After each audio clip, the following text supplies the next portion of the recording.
എല്ലാവിധത്തിലും ഇത് നടക്കുന്നത് ഉപഭോക്താവിനെ പിഴിഞ്ഞെടുക്കുക എന്നുള്ളതാണ്. അങ്ങനത്തെ ഒരു സ്ഥിതിവിശേഷം സാധാരണക്കാരന് ജീവിക്കാൻ പറ്റാത്ത അവസ്ഥയാണ് ഇന്ന് ഉള്ളത്.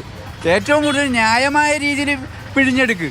കാരണം മാസാമാസമുള്ള ബില്ല് മാസാമാസം തരുന്ന ആ ബില്ല് പേ ചെയ്യാനുള്ള സംവിധാനം ഉണ്ടാക്കുക. 2 മാസം തെറ്റായ പ്രവണതയാണ്. അത് മഹാകൊള്ളൻ. അത് ചെയ്യല്ലേ, ആ ജീവിതം തന്നെ പാടാ. ഭക്ഷണത്തിൻ്റെ കാശൊക്കെ കണ്ടുപില്ലാടക്കേണ്ടി വരും. പിന്നെ ബുദ്ധിമുട്ട് കാര്യങ്ങളൊക്കെ വരും. എന്ത് ചെയ്യാനാണ്, ഇത് സഹിക്കണം. അത്രോട് ചെറുപ്പം മുതലേ ഇങ്ങനെ ഓരോ കാര്യങ്ങളെ കൂടി തന്നെയല്ലേ, എന്തു പറയാനാണ്. അടക്കാതിരിക്കാൻ പറ്റത്തില്ല, ഫീസ് ഊരിക്കൊണ്ടു പേരിട്ട് തിരിക്കാനല്ലേ ഒക്കത്തുള്ളൂ. ജോലിക്ക് പോകാൻ പറ്റുന്നില്ല, പിന്നെ എന്ത് ചെയ്യാനാ? പിന്നെ അല്ലെ പിന്നെ കക്കാനോ വല്ലതും പോകണം. എനിക്കാനും വയ്യ.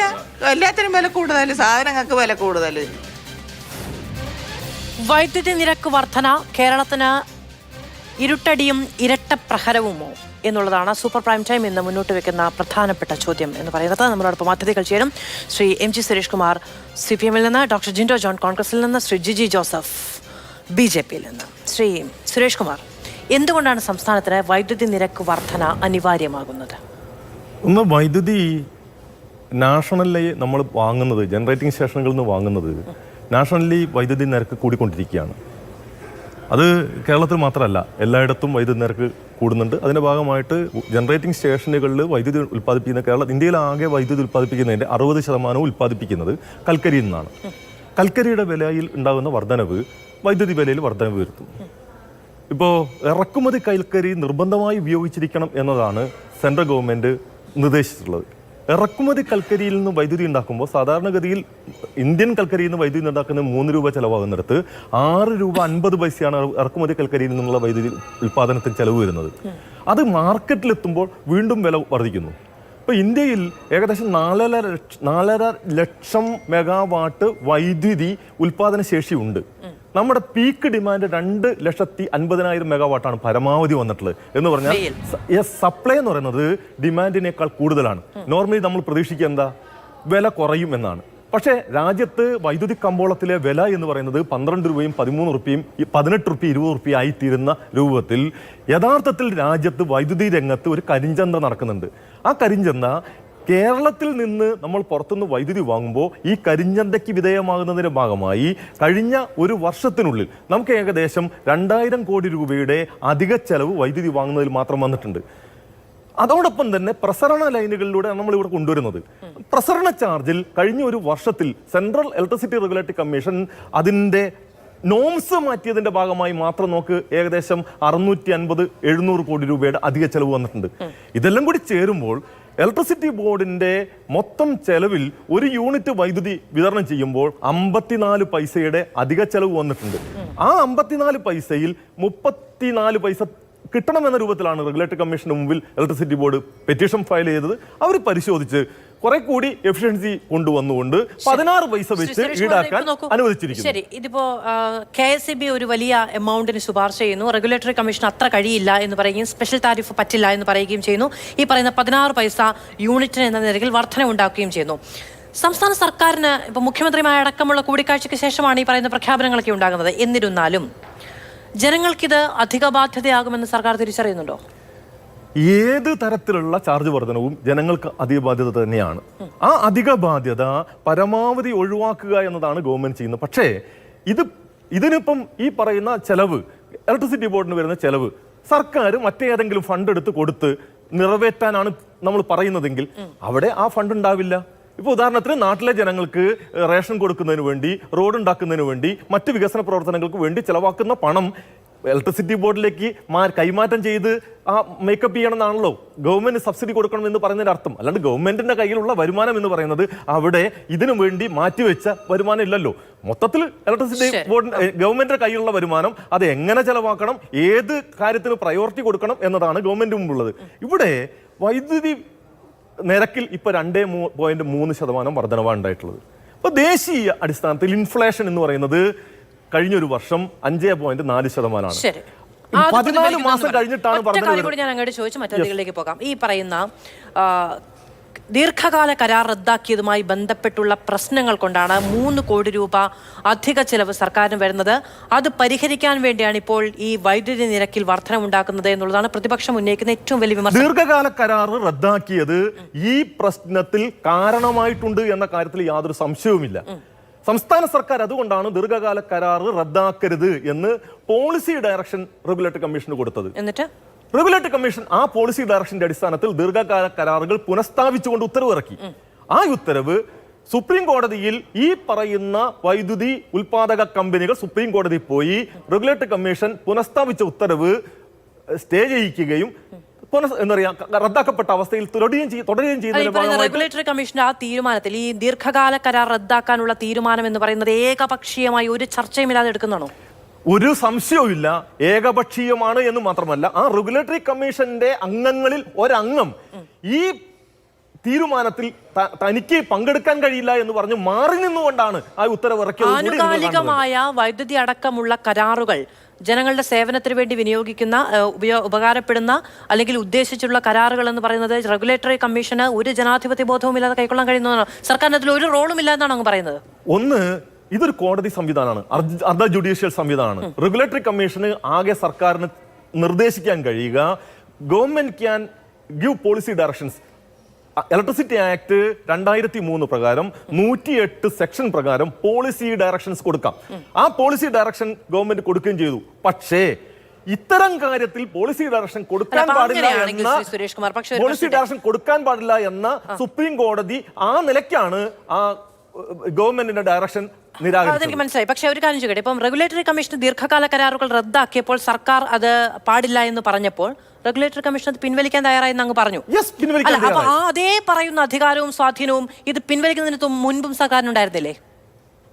ഗവൺമെന്റിന് മുമ്പിൽ ഒരു വിഷയം വരുമ്പോഴേ ഗവൺമെന്റിന് അതിനകത്ത് പോളിസി ഡയറക്ഷൻ സർക്കാർ അറിഞ്ഞില്ലെന്നാണോ പറയുന്നത് ദീർഘകാല കരാർ റദ്ദാക്കിയത്?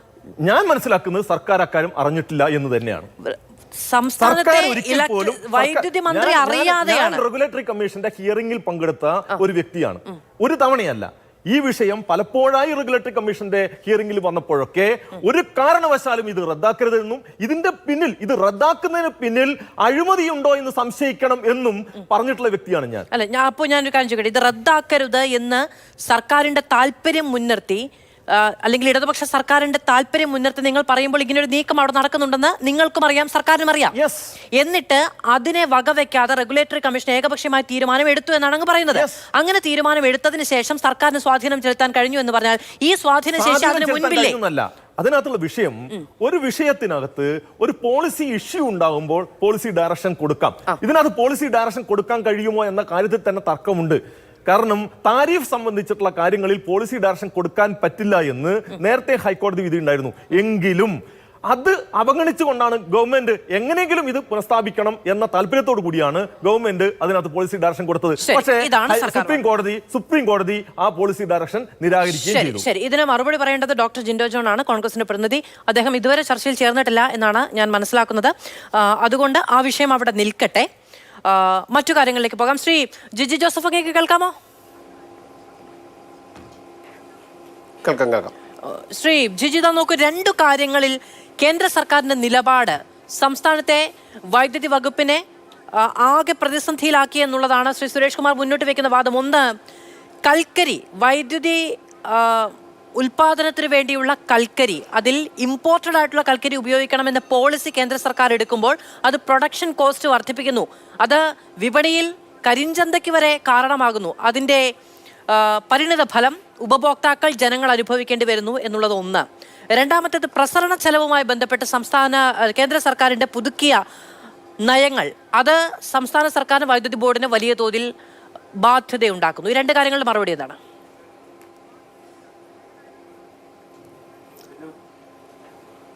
അല്ല, ഞാൻ അതിനു മുമ്പ് ഞാൻ വേറൊരു കാര്യം പറയട്ടെ.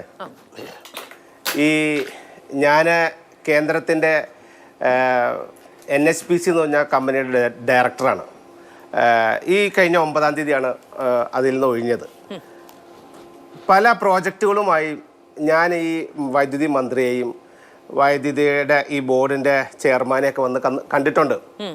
ഇവരൊക്കെ പറയുന്നത് കേട്ടാൽ ഈ കേരളത്തിലെ ഇലക്ട്രിസിറ്റി ബോർഡ് ആരാ ഭരിക്കുന്നതെന്ന് ഞാൻ അവരെന്തൊക്കെ വാക്കുകൾ പറഞ്ഞു തമ്മിൽ പേഴ്സണലായിട്ട് സംസാരിച്ച കാര്യത്തെക്കുറിച്ച് ചാനലിൽ വന്നിരുന്ന് പറയുന്നത് ശരിയല്ലല്ലോ. പക്ഷെ ഞാൻ മനസ്സിലാക്കിയ ഒരു കാര്യം, യൂണിയനുകളാണ് ഇവിടം ഭരിക്കുന്നത്, ഈ KSEB ഭരിക്കുന്നത്. ഇവിടുത്തെ KSEBയുടെ ഈ CPMൻ്റെ പ്രതിനിധി ഇരിക്കുന്നുണ്ടല്ലോ.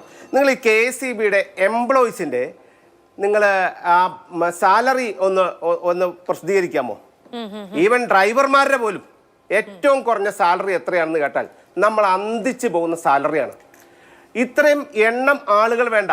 ഞങ്ങൾ 3000 കോടി രൂപ ലാഭം കിട്ടുന്ന ഒരു കമ്പനിയിൽ നിന്നാണ് ഞാൻ സംസാരിക്കുന്നത്.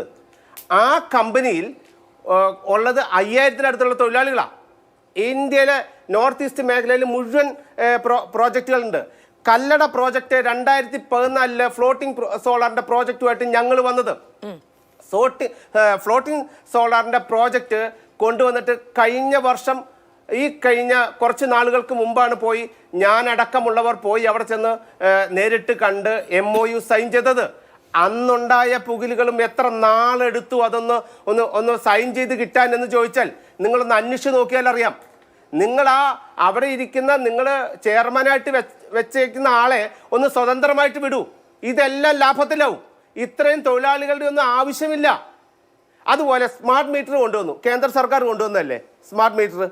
പിന്നെ ഈ മീറ്റർ റീഡിങ്ങിന് പോകുന്ന ആളുകളുടെ ആവശ്യമുണ്ടോ? ഇത് നോക്കൂ, ശരിയാണ്. KSEBയുമായി ബന്ധപ്പെട്ട അധിക നിയമനങ്ങൾ ഉണ്ടായിട്ടുണ്ട്, പല തലങ്ങളിലും ഉണ്ടായിട്ടുണ്ട്. KSEB ലാഭത്തിലാണ് എന്ന് BS ഇടയ്ക്കൊരു പരാമർശം നടത്തിയ സമയത്ത് ഇതൊക്കെ വലിയ ചർച്ചയും ഒക്കെ ആയിരുന്നു. ശ്രീ ജിജി ജോസഫ് ചർച്ചയുടെ പുരോഗതിയിൽ അങ്ങേക്ക് ഉന്നയിക്കുകയും ചെയ്യാം. ഞാൻ അങ്ങോട്ട് ചോദിച്ചത് ജനങ്ങൾ ഇപ്പോൾ ഇരുട്ടടിയേറ്റ് നിൽക്കുന്നതിന്റെ കാരണം ബോർഡിനെ വലിയ പ്രതിസന്ധിയിലേക്ക് തള്ളിവിട്ട 2 കേന്ദ്ര നിലപാടുകളാണ് എന്ന അദ്ദേഹത്തിന്റെ ചോദ്യത്തിന് മറുപടി. അല്ല, എല്ലാത്തിനും കേന്ദ്രത്തെ കുറ്റം പറയൽ എളുപ്പമാണല്ലോ.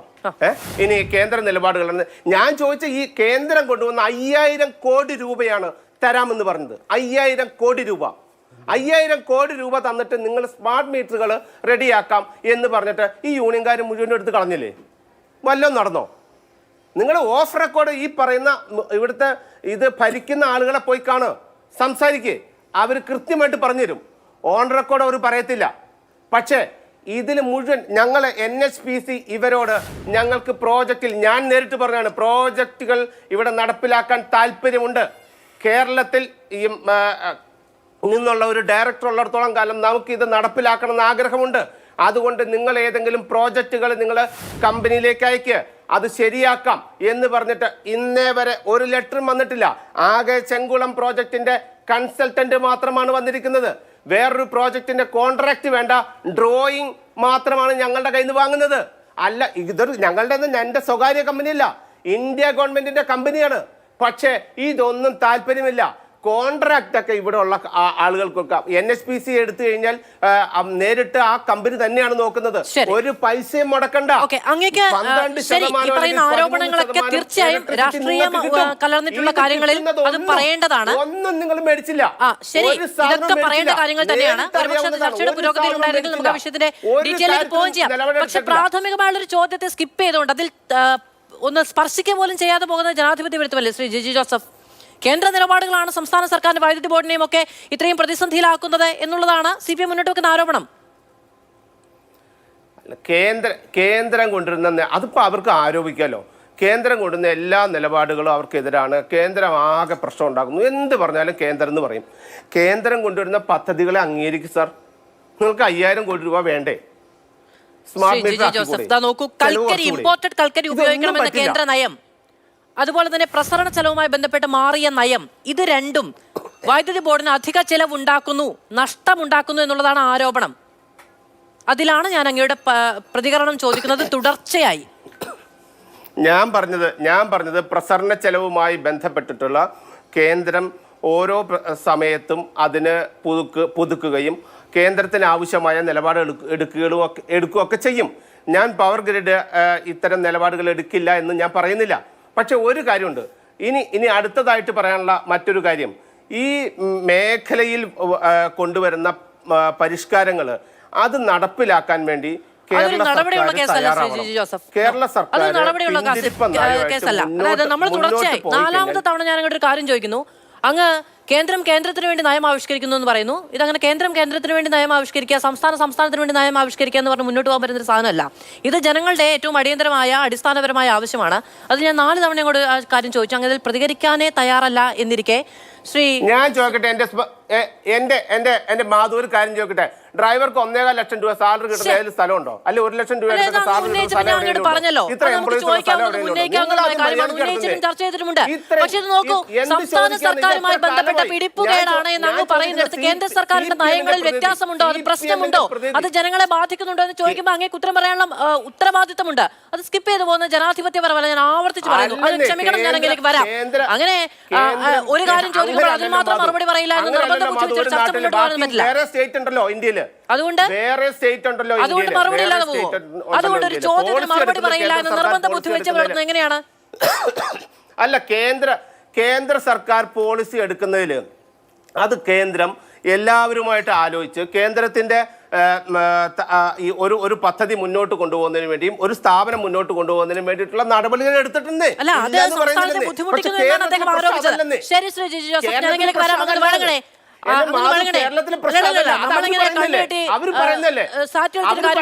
ഞാനൊരു കാര്യം ചോദിക്കുന്നു, മറുപടി പറയുന്നില്ല. അല്ല മധു, സാറ്റ് കളിക്കുന്നില്ല. ബാക്കി എല്ലാം എടുത്ത് സാറ്റിൽ വെച്ചിട്ട് ബാക്കി നമ്മളോട് പറഞ്ഞിട്ട് കാര്യമില്ല. നിങ്ങൾ അടിസ്ഥാനപരമായി ചെയ്യേണ്ട കാര്യങ്ങളെ കുറിച്ചും 5000 കോടി വരുന്നതിനെ കുറിച്ചും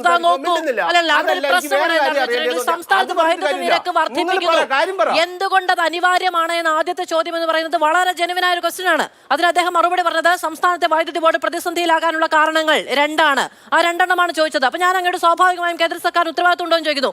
അങ്ങ് 5 തവണയും സംസാരിക്കുന്നില്ല. ഇനി വഴങ്ങണേ.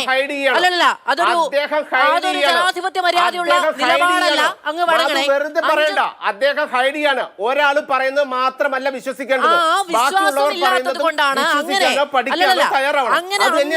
വിശ്വാസം അദ്ദേഹം പറയുന്നതിനോടോ അങ്ങ് പറയുന്നതിനോടോ ഇല്ലാത്തതുകൊണ്ടാണ് അതിനെന്താണ് കേന്ദ്ര നിലപാട് എന്ന് ഞാൻ അങ്ങയോട് ചോദിച്ചത്. അതാണ് മര്യാദ. അത് ഞാൻ ചോദിച്ചു, ആ മര്യാദ ഞാൻ കാണിച്ചു. പക്ഷെ അങ്ങ് തുടർച്ചയായി മറുപടി പറഞ്ഞില്ല. തുടർച്ചയായി അങ്ങ് മറുപടി പറഞ്ഞില്ല. 6 തവണ ഞാൻ ചോദിച്ചു. ഇതും കൂടെ കൂട്ടിയേണ്ടി. ശരി, ഇനി പറയണ്ട. ദയവേത് പ്ലീസ്. ചർച്ചയുടെ തുടക്കത്തിൽ എത്തിച്ചേരാത്തത് കൊണ്ട് ഡോക്ടർ ജിനോ ജോൺ, അങ്ങ് ചർച്ചയുടെ തുടക്കത്തിൽ എത്തിച്ചേരാത്തതുകൊണ്ട് ശ്രീ സുരേഷ് കുമാർ ഉന്നയിച്ച കാര്യങ്ങൾ എനിക്ക് ഡയറക്റ്റായ അങ്ങയുടെ മറുപടി ആവശ്യമായിരുന്നു. പക്ഷെ അതൊന്ന് ഞങ്ങളൊന്ന് പെൻഡിങ്ങിൽ വെച്ചുകൊണ്ടാണ് മറ്റൊരു കാര്യത്തിലേക്ക് പോയത്. ഇപ്പോൾ പ്രതിപക്ഷം ഉന്നയിക്കുന്ന പ്രധാനപ്പെട്ട കാര്യം എന്ന് പറയുന്നത് ദീർഘകാല കരാർ, ഉമ്മൻചാണ്ടി സർക്കാരിന്റെ കാലത്ത് കൊണ്ടുവന്ന കരാർ റദ്ദാക്കിയതിന് പേരിലാണ് ജനം ഈ ഇരുട്ടടിയും ഈ അധികഭാരവും താങ്ങേണ്ടി വരുന്നത് എന്നുള്ളതാണല്ലോ. പക്ഷെ അത് റെഗുലേറ്ററി കമ്മീഷൻ ഏകപക്ഷീയമായി സർക്കാരിനോടൊന്ന് അഭിപ്രായം പോലും ചോദിക്കാതെ, വൈദ്യുതി മന്ത്രിക്ക് കേട്ടുകേൾവി പോലും ഇല്ലാതെ ഏകപക്ഷീയമായി അവരുടെ വിവേചനാധികാരം ഉപയോഗിച്ചെടുത്ത നയപരമായ തീരുമാനമാണ് എന്നുള്ളതാണ് അദ്ദേഹം പറയുന്നത്. അപ്പൊ പിന്നെ നിങ്ങളുടെ ആരോപണത്തിന്റെ അടിസ്ഥാനം എന്താണ്? മധു, ഈ റെഗുലേറ്ററി കമ്മീഷൻ ആരാ? റെഗുലേറ്ററി കമ്മീഷൻ അംഗങ്ങൾ ആരാണ്? അത് മനസ്സിലാക്കിയാൽ കാര്യങ്ങൾ വ്യക്തമാകുമല്ലോ.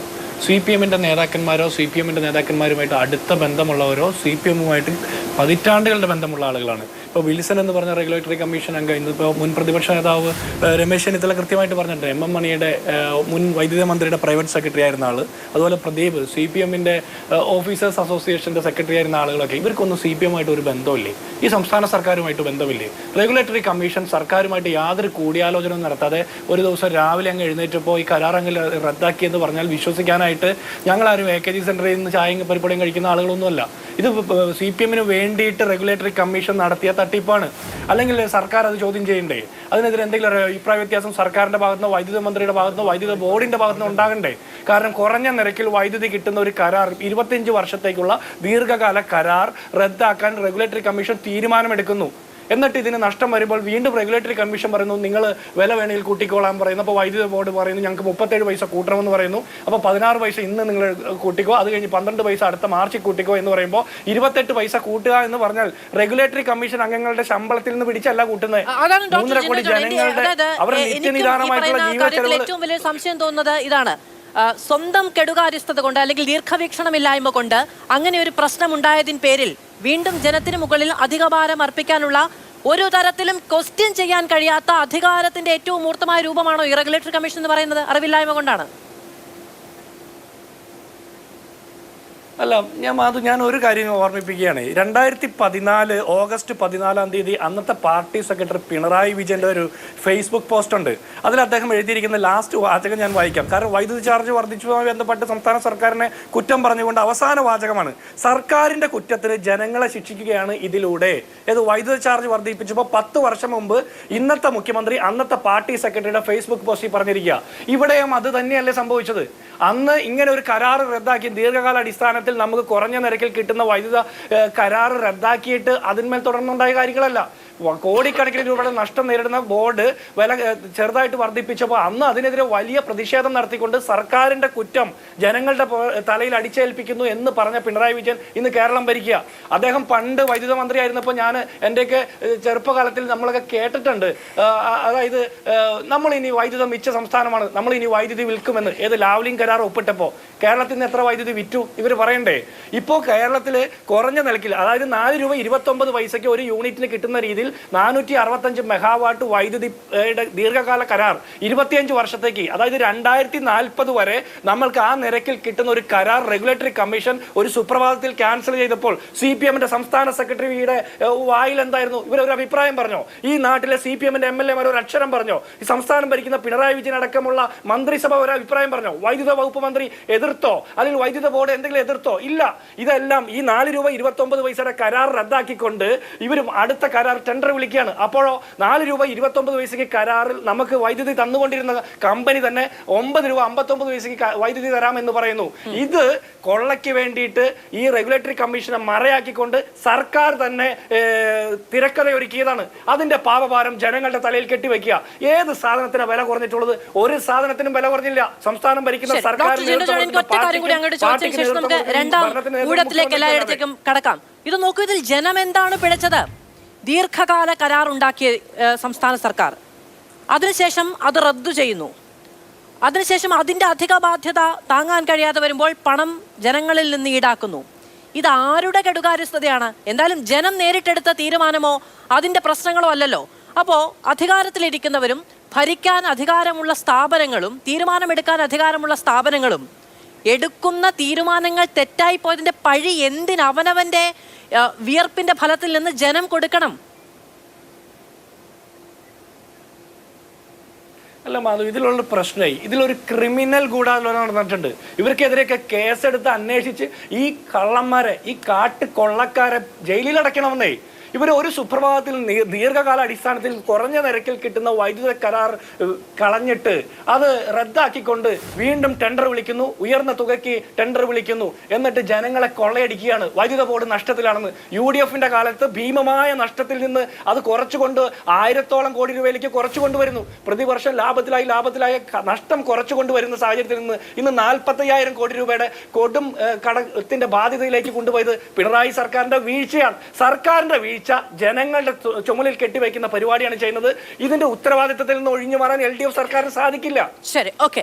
ഡോക്ടർ ജിൻഡോ ജോൺ, ശ്രീ സുരേഷ് കുമാർ, നോക്കൂ, റെഗുലേറ്ററി കമ്മീഷൻ എന്ന് പറയുന്നത് അങ്ങനെ ജനങ്ങളുടെ മുകളിൽ ഏതെങ്കിലും ഒരു ദന്തഗോപുരത്തിൽ ഇങ്ങനെ വിഹരിക്കുന്ന ഒരു അധികാര സ്ഥാനമൊന്നുമല്ല അവിടെയുള്ളതിൽ. നോക്കൂ, ഇനി സർക്കാർ അറിഞ്ഞില്ല, മന്ത്രി അറിഞ്ഞില്ല എന്നുള്ളത് തന്നെ ഇരിക്കട്ടെ, പാർട്ടി അറിയാതെ പോകില്ല എന്നുള്ളതാണ് ജിൻഡോ ജോൺ പറയുന്നത്. അങ്ങനെ ഏകപക്ഷമായി റെഗുലേറ്ററി കമ്മീഷനാണ് ഈ കരാർ റദ്ദ് ചെയ്തത്. അതിനുശേഷം മുന്നോട്ട് പോകാൻ കഴിയില്ല എന്ന് KSB പറയുമ്പോൾ റെഗുലേറ്ററി കമ്മീഷൻ ജനങ്ങളിൽ നിന്ന് പൈസ മേടിച്ചോളൂ എന്ന് പറയുള്ളൂ. അങ്ങനെ സ്വന്തം താല്പര്യത്തിനും സ്വന്തം തോന്നിയവാസത്തിനും ജനങ്ങളിൽ നിന്ന് പിരിച്ചെടുക്കാനുള്ള അധികാരം കിട്ടുന്ന ഒരു വ്യവസ്ഥയുണ്ടെങ്കിൽ അത് ഉണ്ടാകാൻ പാടില്ല സമൂഹത്തിൽ. ഒന്ന് മാധു, 2 പ്രശ്നങ്ങളുണ്ട്. ഒന്ന്, നേരത്തെ BJP പ്രതിനിധി 1-2 ചോദ്യങ്ങൾ ചോദിച്ചിട്ടുണ്ട്. അതിനുള്ള മറുപടിയും കൂടി കൂട്ടത്തിൽ പറഞ്ഞു പോകേണ്ടതുണ്ട്. അത് പറഞ്ഞിട്ട് ഈ വിഷയത്തിലേക്ക് ഞാൻ വീണ്ടും വരാം. ഒന്ന്, NHPC-യുടെ ഡയറക്ടറായിരുന്നു അദ്ദേഹം എന്നാണ് പറഞ്ഞത്. NHPC സോളാർ നിലയമാണ് വെസ്റ്റ് കല്ലടയിൽ സ്ഥാപിക്കാൻ നിർദ്ദേശിച്ചത്. ഒരു യൂണിറ്റിന് എത്ര പൈസയായിരുന്നു NHPC ആവശ്യപ്പെട്ടത് എന്ന് അദ്ദേഹം ഒന്ന് പറയണം. 6 രൂപ 59 പൈസ പെർ യൂണിറ്റിനായിരുന്നു അദ്ദേഹം ആവശ്യപ്പെട്ടത്. ഇന്ത്യയിൽ സോളാർ വൈദ്യുതിക്ക് 2 രൂപ 43 പൈസക്ക് കിട്ടാനുണ്ട്. 3 രൂപയ്ക്ക് താഴെ എവിടെയും കിട്ടാനുണ്ട്. അങ്ങനെ ഒരു സ്ഥലത്ത് കേരളത്തിൽ NHPC ഒരു സോളാർ നിലയം സ്ഥാപിക്കാം, ഞങ്ങൾക്ക് 6 രൂപ 53 പൈസ തോതിൽ ഒരു യൂണിറ്റിന് തരണം എന്ന് പറഞ്ഞിട്ട് പിറ്റേ ദിവസം രാവിലെ ഒപ്പിട്ട് കൊടുത്തില്ല എന്നതാണ് ഇദ്ദേഹത്തിന്റെ പ്രശ്നം. ശരിയാണ്, അവിടെ വയബിലിറ്റി ഗ്യാപ്പ് ഫണ്ട് കേന്ദ്ര ഗവൺമെന്റ് അനുവദിച്ചതിന് ശേഷം ഞങ്ങൾ എന്ത് ചെയ്തിട്ടുണ്ട്? ആ കരാർ ഒപ്പിട്ടിട്ടുണ്ട്. വയബിലിറ്റി ഗ്യാപ്പ് ഫണ്ട് അനുവദിച്ച് ആ തുക 3 രൂപ 15 കുറപ്പിച്ചതിന് ശേഷം കരാർ ഒപ്പിട്ടിട്ടുണ്ട്. അതിനു മുമ്പ് കരാർ ഒപ്പിട്ടിട്ടില്ല, കാലതാമസം ഉണ്ടായിട്ടുണ്ട്. എനിക്കതിൽ 2 കാര്യം പറയാനുണ്ട് ശ്രീ സുരേഷ് കുമാർ. ഒന്ന്, അദ്ദേഹം ആ കാര്യങ്ങളെല്ലാം പറഞ്ഞത് ഈ പറയുന്ന 2 കാര്യങ്ങളോടുള്ള ചോദ്യത്തിന് മറുപടി പറയാതെ പോകാനാണ്. അപ്പൊ അതിൽ അങ്ങ് കയറി കൊത്തരുതെന്നാണ് എനിക്ക് ഒരു അഭിപ്രായമുള്ളത്. മറ്റൊരു കാര്യം എനിക്ക് അങ്ങനെയുള്ളത്, 6 രൂപ 40 പൈസക്കാണ് അവർ വൈദ്യുതി തരാമെന്ന് പറഞ്ഞത്, അതുകൊണ്ട് അത് അംഗീകരിച്ചില്ല എന്നുള്ളതാണ്. ഇപ്പൊ നമ്മൾ എത്ര രൂപയ്ക്ക് വൈദ്യുതി മേടിക്കുന്നത്? അതായത് സോളാർ വൈദ്യുതി നമുക്ക് പകൽ മാത്രം കിട്ടുന്ന വൈദ്യുതിയാണ്. പകൽ സമയത്ത് നമുക്ക് ഇപ്പോഴും 3 രൂപയ്ക്കും 3.5 രൂപയ്ക്കും വൈദ്യുതി കിട്ടാനുണ്ട്. ഈ ദീർഘകാല കരാർ കരാറിലെ ദീർഘകാല കരാർ എന്ന് പറയുന്ന സാധനം നമ്മൾ മനസ്സിലാക്കുമ്പോൾ റദ്ദാക്കിയതിനു ശേഷം എത്ര രൂപയ്ക്കാണ് നമ്മൾ വൈദ്യുതി വൈകുന്നേരങ്ങളിലെ വൈദ്യുതിയാണ് നമുക്ക് 7 രൂപ വേണ്ടി വരുന്നത്. പകൽ സമയത്ത് ഇപ്പോഴും നമ്മൾ 4 രൂപയിൽ താഴേക്കാണ് വൈദ്യുതി വാങ്ങിക്കൊണ്ടിരിക്കുന്നത്. നമ്മൾ ദീർഘകാല കരാറിനെ കുറിച്ച് കാണുമ്പോൾ അതിനകത്ത് 4 രൂപ 29 പൈസയാണ് വില. അതുകൊണ്ട് 7 രൂപയ്ക്ക് വാങ്ങുന്നു എന്ന് പറയുന്ന ആ നിലയ്ക്ക് കാണുമുണ്ടാവുന്ന ഒരു പ്രശ്നമുണ്ട്. എന്താന്ന് വെച്ചാൽ ഈ 4 രൂപ 29 പൈസ അല്ല ദീർഘകാല കരാറിലെ വൈദ്യുതിയുടെ വില. അത് 2014 കൽക്കരി വില വെച്ച് അന്ന് കണക്ക് കൂട്ടിയ റേറ്റ് ആണ് 4 രൂപ 29 പൈസ. ഇപ്പം നമുക്ക് ആ വൈദ്യുതി കിട്ടുന്നത് 5 രൂപ 59 പൈസക്കാണ്, അല്ലാതെ 4 രൂപ 29 പൈസക്കല്ല. ഞാൻ പറയട്ടെ പറഞ്ഞു തീർന്നിട്ടില്ലെങ്കിൽ അതിനകത്ത് ക്ലാരിറ്റി ഉണ്ടാവില്ല. ആ 5 രൂപ 59 പൈസ എന്ന് വെച്ചാൽ റൗണ്ട് ദ ക്ലോക്ക് ആണ്. അതായത് 24 മണിക്കൂറും കിട്ടുന്നതാണ്. നമുക്ക് വൈദ്യുതി വേണ്ട സമയങ്ങളുണ്ട്, വേണ്ടാത്ത സമയങ്ങളുണ്ട്. പകൽ സമയത്ത് മാർക്കറ്റിൽ നിന്ന് നമുക്ക് 4 രൂപയെ താഴെ വൈദ്യുതി കിട്ടുന്ന സമയമുണ്ട്, അപ്പോഴും 5 രൂപ 59 പൈസ കൊടുക്കണം. രാത്രി 12 മണിക്ക് ശേഷം രാവിലെ 5 മണി വരെയുള്ള സമയത്ത് നമുക്ക് വൈദ്യുതി ഉപഭോഗം വളരെ കുറവാണ്, ആ സമയത്തും 5 രൂപ 59 പൈസ. നമ്മൾ ഇപ്പോൾ ഹ്രസ്വകാല കരാറിൽ 7 രൂപയ്ക്കും 8 രൂപയ്ക്കും വാങ്ങുന്നത് വൈകുന്നേരത്തെ ആവശ്യത്തിന് മാത്രമാണ്. അങ്ങനെ വരുമ്പോൾ ഇതിനകത്ത് രണ്ടും തമ്മിൽ കോമ്പൻസേറ്റ് ചെയ്യുമ്പോൾ, അതായത് പുറത്തു നിന്ന് ഇതേ വൈദ്യുതി നമ്മൾ ചിലപ്പോൾ 4 രൂപയ്ക്കും 3 രൂപയ്ക്കും വാങ്ങാറുണ്ട് ചില സമയങ്ങളിൽ 7 രൂപയ്ക്കും 8 രൂപയ്ക്കും 12 രൂപയ്ക്കും വാങ്ങാറുണ്ട്. ഇത് മൊത്തത്തിൽ വരുമ്പോൾ ഈ പറയുന്ന ചെലവ് എന്ന് പറയുന്ന സാധനം ചെലവ് കൂടുതൽ ഉണ്ട് എന്നല്ലാതെ ഈ പറയുന്ന രൂപത്തിൽ ആയിരക്കണക്കിന് രൂപയുടെ വ്യത്യാസമില്ല. അതുകൊണ്ട് ഈ പറയുന്ന ദീർഘകാല കരാർ റദ്ദാക്കിയതാണ് മൊത്തം പ്രശ്നം എന്ന നിലയ്ക്ക് കാണണ്ട. ദീർഘകാല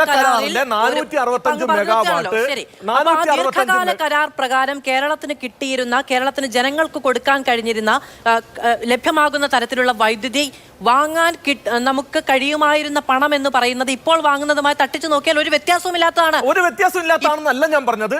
ഞാൻ ദീർഘകാല കരാറിൽ കുഴപ്പമുണ്ടായിട്ടുണ്ട്, അതിനകത്ത് ഗൂഢാലോചന ഉണ്ടായിട്ടുണ്ട്. ഇവിടെ ആ ഗൂഢാലോചനയുടെ 1-ാം പ്രതി ഡോക്ടർ ബി അശോക് എന്ന് പറയുന്ന നേരത്തെ KSEB CMD ആയിരുന്ന കക്ഷിയാണ്. അദ്ദേഹമാണ്, യൂണിയനാണ് അവിടെ ഭരിക്കുന്നത്. അദ്ദേഹത്തിന് ഭരിക്കാൻ വിട്ടില്ല എന്ന് പറഞ്ഞു. കരാർ റദ്ദാക്കിയത് ഏകപക്ഷീയമായി, ഒരു നിമിഷം, കരാർ റദ്ദാക്കിയത് ഏകപക്ഷീയമായി റെഗുലേറ്ററി കമ്മീഷനാണെന്ന് പറയുന്നു. റെഗുലേറ്ററി കമ്മീഷനിൽ സർക്കാരിനില്ലാത്ത അധികാരം ബി അശോക് കുമാറുണ്ട്. ബി അശോക് റെഗുലേറ്ററി കമ്മീഷനും അതുപോലെ തന്നെ ഈ പറയുന്ന ഗവൺമെന്റിലേക്കും അയച്ച ഒരു കത്ത്, ആ കത്ത് ഇന്ന് പ്രതിപക്ഷ നേതാവ് പുറത്തുവിട്ടിട്ടുണ്ട്. അതിനു മുമ്പ് പോൾ ആന്റണി എന്തുകൊണ്ട് ഈ കരാർ നിലനിർത്തണം എന്ന് പറഞ്ഞ് ചീഫ് സെക്രട്ടറി ആയിരുന്ന അദ്ദേഹം അയച്ച കത്തിന് മറുപടി എന്ന രൂപത്തിൽ ബി അശോക് റെഗുലേറ്ററി കമ്മീഷനും അതുപോലെ തന്നെ കേരള സർക്കാരിനും അയച്ച കത്തിൽ ഈ പറയുന്ന കരാർ 8,000 കോടി രൂപ നഷ്ടം ഉണ്ടാക്കിയിരിക്കുന്നു എന്ന് ബോർഡിൽ ഒരു രേഖ പോലും ഇല്ലാതെ എഴുതിയിട്ടുണ്ട്. തീർച്ചയായിട്ടും അതടക്കമുള്ള കാര്യങ്ങൾ അതിനകത്ത് ഗൂഢാലോചന ഉണ്ടെങ്കിൽ പരിശോധിക്കപ്പെടുക തന്നെ ചെയ്യണം എന്നുള്ള കാര്യത്തിന് ബോർഡ് കൊടുക്കുന്ന ശുപാർശ അതടക്കം പരിശോധിക്കുന്ന റെഗുലേറ്ററി കമ്മീഷൻ ബോർഡിന്റെ ചെയർമാൻ ഈ കരാറുമായി ബന്ധപ്പെട്ട് നൽകിയ ഒറ്റ കത്തിന്റെ പേരിൽ പിന്നെ ആരാണ് ഈ ഗൂഢാലോചന നടത്തിയത്? ഇതിനകത്ത് ഗൂഢാലോചന നടത്തിയിട്ടുള്ളത് റെഗുലേറ്ററി കമ്മീഷന്റെ നിലവിലുള്ള റെഗുലേറ്ററി കമ്മീഷൻ അംഗങ്ങൾക്ക് ഉത്തരവാദിത്വം ഉണ്ടെങ്കിൽ അവർ പരിശോധിക്കണം. നേരത്തെ ഇതിന് തുടക്കമിട്ട റെഗുലേറ്ററി കമ്മീഷൻ, അതായത് യഥാർത്ഥത്തിൽ ഈ പ്രശ്നം റദ്ദാക്കിയിട്ട് ഇത്രയും കാലമായല്ലോ, അതിൽ ഗൂഢാലോചന ഉണ്ടെന്ന് നിങ്ങൾക്കറിയുന്നുണ്ടെങ്കിൽ പാർട്ടിക്കറിയാം, എന്നിട്ട് എന്ത് അന്വേഷണം പ്രഖ്യാപിച്ചു ഇതുവരെ? ഞങ്ങള് ഈ പറയുന്ന കരാർ റദ്ദാക്കരുത് എന്ന് കൃത്യമായ നിലപാടെടുക്കുകയും ഗവൺമെന്റ്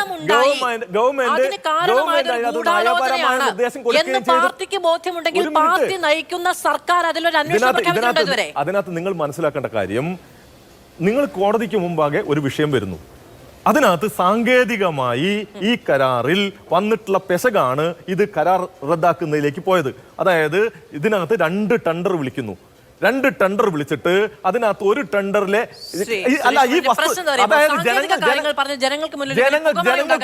ജനങ്ങൾക്ക് ഈ കാര്യങ്ങൾ മനസ്സിലാവാതിരിക്കുമ്പോൾ തെറ്റിദ്ധാരണ ഉണ്ടാകുന്നത് കൊണ്ടാണ് ഞാൻ പറയേണ്ടി വരുന്നത്. അതായത് 2014 ആര്യാട മുഹമ്മദ് മന്ത്രിയായിരിക്കുമ്പോൾ അദ്ദേഹം 2 ടെൻഡർ വിളിക്കുന്നു. ഈ 2 ടെൻഡറിൽ 450-400 മെഗാവാട്ട് വൈദ്യുതി കിട്ടുന്നതിന് വേണ്ടി ടെൻഡർ വിളിക്കുന്നു. ഒരു ടെൻഡറിൽ 3 രൂപ 60 പൈസ ലോവസ്റ്റ് ആയി കിട്ടുന്നു. രണ്ടാമത്തെ ടെൻഡറിൽ 4 രൂപ 29 പൈസ ലോവസ്റ്റ് ആയി കിട്ടുന്നു. ഒന്നാമത്തെ ടെൻഡറിലെ 3.60 ടെൻഡർ അനുവദിക്കുന്നു, ഒരു തെറ്റുമില്ല. രണ്ടാമത്തെ ടെൻഡറിലെ 4.29 അനുവദിക്കുന്നു. എന്നിട്ട് ഒന്നാമത്തെ ടെൻഡറിലെ രണ്ടാമത്തെ ലോവസ്റ്റ് 4.29 അതുകൊണ്ട് രണ്ടാമത്തെ ടെൻഡറിലെ 4.29 ലോവസ്റ്റ് അനുവദിച്ചുകൊണ്ട് ഒന്നാമത്തെ ടെൻഡറിലെ 4.29 കൂടി അനുവദിക്കാമെന്ന് തീരുമാനിച്ച് ആ കമ്പനികൾക്ക് കൂടി കരാർ കൊടുക്കുന്നു. 3 കമ്പനികൾക്ക് അങ്ങനെ കരാർ കമ്പനികൾക്ക് പൂർണ്ണമായി അവരാണ് നമുക്ക് സപ്ലൈ ചെയ്തുകൊണ്ടിരുന്നത്. അത് നമുക്ക് ലാഭകരമായിരുന്നല്ലോ. ഞാൻ പറയട്ടെ, അത് എല്ലാ കാലത്തും അത് ലാഭകരമായിരുന്നില്ല. ആ കരാർ വെച്ച് ആ സമയത്ത് നമുക്ക് 3 രൂപയ്ക്ക് 3.60 ലാഭകരമല്ലാത്ത കാലത്തല്ലല്ലോ നമ്മൾ അത് റദ്ദ് ചെയ്തത്. അതാണ് ഈ കാലഘട്ടത്തിൽ കാരണമായി അങ്ങ് ചൂണ്ടിക്കാണിക്കുന്നത് ഒരു ഗൂഢാലോചനയാണ്. ആ ഗൂഢാലോചന ഉണ്ടായിട്ടുണ്ട് കോടതിയിൽ പോയി പറഞ്ഞിട്ടുണ്ടോ? ഇല്ല. ആ ഗൂഢാലോചന പേരിൽ എന്തെങ്കിലും അന്വേഷണം നടത്തിയിട്ടുണ്ടോ? ഇല്ല. ആർക്കെങ്കിലും നോട്ടീസ് കൊടുത്തിട്ടുണ്ടോ? ഇല്ല. മാധു ഒരാളെ പറയാൻ വിടണം. അല്ല, ഞാൻ പറയുന്നതിനിടയ്ക്ക് നിങ്ങൾ ഇങ്ങനെ പറഞ്ഞുകൊണ്ടിരുന്നു കഴിഞ്ഞാൽ എനിക്ക് കാര്യം വ്യക്തമാക്കാൻ. അതായത് ഈ കരാറുമായി ബന്ധപ്പെട്ട് റെഗുലേറ്ററി കമ്മീഷന്റെ മുമ്പിൽ ഈ വിഷയം വരുന്നത്, റെഗുലേറ്ററി കമ്മീഷനോട് ഈ കരാർ അംഗീകരിക്കണം എന്ന് ആവശ്യപ്പെട്ട് പോകുന്നത് 2015 അന്നു മുതലുള്ള നടപടിക്രമങ്ങളുടെ ഭാഗമായി നടപടിക്രമങ്ങൾ കാലതാമസം എടുത്ത് 2022 വരെ എത്തിയതിന്റെ ഭാഗമായിട്ടാണ് 2022 ക്യാൻസൽ ചെയ്യുന്നത്. അങ്ങനെ ക്യാൻസൽ ചെയ്യപ്പെടുന്ന സമയത്ത് 2016 17 ഇത് ക്യാൻസൽ ചെയ്തിരുന്നെങ്കിൽ അന്ന് നമ്മൾ ദീർഘകാല കരാറിന് വേണ്ടി ടെൻഡർ വിളിച്ചിരുന്നെങ്കിൽ നമുക്ക് 3.5 രൂപയ്ക്കോ 4 രൂപയ്ക്കോ വൈദ്യുതി കിട്ടുമായിരുന്നത് 2022 ആയപ്പോൾ നമുക്ക് കിട്ടാതായിരിക്കുന്നു എന്നുള്ള സാഹചര്യമാണ് യഥാർത്ഥത്തിൽ ഈ പ്രശ്നത്തിലേക്ക് എത്തിച്ചത്. റെഗുലേറ്ററി കമ്മീഷൻ സാങ്കേതികമായ കാര്യങ്ങൾ പറയുന്നുണ്ട്, ഇടപെടുത്തൽ എന്ന് പറയുന്നുണ്ട്. പക്ഷെ അതിദീർഘമാണ് എന്നുള്ളതാണ് അവിടുത്തെ പ്രശ്നം. ഞാൻ നേരത്തെ ചോദിച്ച വളരെ സിമ്പിളായ കുറച്ച് കാര്യങ്ങളാണ്. ഗൂഢാലോചന ഉണ്ടെന്ന് അങ്ങും പാർട്ടിയും സർക്കാരും തിരിച്ചറിയുന്നുണ്ടെങ്കിൽ അതിൽ എന്ത് നടപടിയെടുത്തു? ഞാൻ പറയുന്നത് ഇതിനകത്ത് സാങ്കേതികമായി പെശകുള്ള ഒരു കരാറ് ആ കാലഘട്ടത്തിൽ ക്യാൻസൽ ചെയ്യുന്നതിന് പകരം 5-6 കൊല്ലം കഴിഞ്ഞ് ക്യാൻസൽ ചെയ്യുമ്പോൾ പുതിയ സാഹചര്യം പരിശോധിച്ച് ചെയ്യാൻ റെഗുലേറ്ററി കമ്മീഷൻ തയ്യാറായില്ല. അതിൽ ഗൂഢാലോചന ഉണ്ടോ എന്നുള്ളത് പരിശോധിക്കണം. ഡോക്ടർ ജിൻഡോ ജോൺ, നിങ്ങൾ ഈ അഭിമാന പദ്ധതി എന്ന് പറയുന്ന, ശരിയാണ്, അതിൻ പേരിൽ കേരളത്തിന് ദീർഘകാലം കുറഞ്ഞ ചെലവിൽ വൈദ്യുതി കിട്ടി എന്നുള്ളതാണ്. എന്നിരുന്നാലും ആ കരാർ സാങ്കേതികമായി നിലനിൽക്കുന്നതല്ല.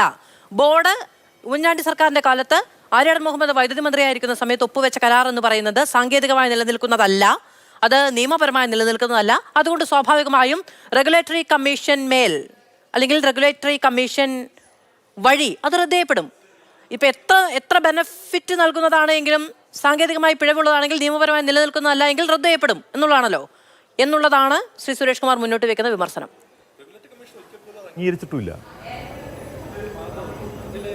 സാധാരണ മനുഷ്യന്മാരുടെ സാമാന്യ ബോധത്തെ ചോദ്യം ചെയ്യരുതെന്നുള്ളത് നമ്മൾ പൊതുവിൽ പറയാറുണ്ട്. ഇവിടെ ഒരു കാര്യം നമ്മൾ മനസ്സിലാക്കേണ്ടത്, സാങ്കേതികമായിട്ടും നിയമപരമായിട്ടും നിലനിൽക്കില്ലെങ്കിൽ ഈ സംസ്ഥാനത്തെ വൈദ്യുത ബോർഡും അതുപോലെ ഈ പറഞ്ഞ കമ്പനികളും തമ്മിലുണ്ടാക്കിയ ധാരണ പ്രകാരം നമുക്ക് വൈദ്യുതി കിട്ടിക്കൊണ്ടിരുന്നു, അല്ലേ? 5-6-7 വർഷക്കാലം നമുക്ക് വൈദ്യുതി കിട്ടിക്കൊണ്ടിരുന്നു. എന്നിട്ട് അതെന്തുകൊണ്ട് റദ്ദാക്കിയെന്ന് ചോദിക്കുമ്പോൾ സാങ്കേതികമായിട്ടും നിയമപരമായിട്ടും നിലനിൽക്കാത്തതാണത് പോലും. അതുമായി ബന്ധപ്പെട്ട് ഗൂഢാലോചനയുണ്ടെന്നാണ് CPM-ന്റെ പ്രതിനിധി പറയുന്നത്. നാളിതുവരെ അതുമായി ബന്ധപ്പെട്ട് മാധു ചോദിച്ച ചോദ്യങ്ങൾ കറക്റ്റാണ്. അതുമായി ബന്ധപ്പെട്ട് എന്തെങ്കിലും പരാതികളോ അന്വേഷണങ്ങളോ അതുമായി ബന്ധപ്പെട്ട് ഏതെങ്കിലും കണ്ടെത്തലുകളോ നടന്നിട്ടുണ്ടോ? വൈദ്യുത ബോർഡിൽ, റെഗുലേറ്ററി ബോർഡിൽ CPM നേതാക്കന്മാർ അല്ലെങ്കിൽ നേതാക്കന്മാർക്ക് വേണ്ടപ്പെട്ട ആളുകളെ നിയമിച്ചതിന് ശേഷം അവരൊരു സുപ്രഭാതത്തിൽ ഈ കരാർ റദ്ദാക്കാണ്. ഈ കരാർ റദ്ദാക്കുമ്പോൾ ചോദിക്കുന്നത് സാങ്കേതികമായിട്ടും നിയമപരമായി നിലനിൽക്കില്ലെന്ന്.